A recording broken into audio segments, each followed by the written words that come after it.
Do you all have a problem where when you try to delete your Epic Games launcher, this message keeps appearing and you aren't able to delete it?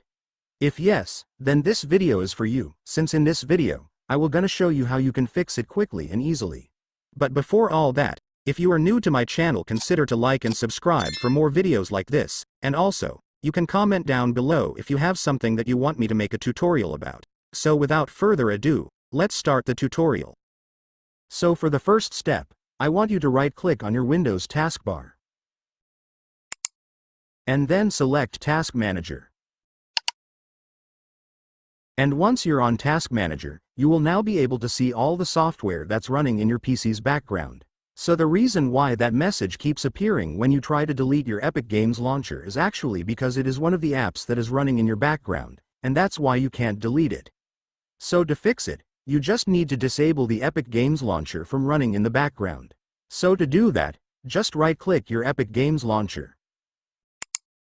And then just click End Task. And then after that, your Epic Games launcher will now stop running in the background. So now that it's not running in the background anymore, you can now go back to delete your Epic Games launcher.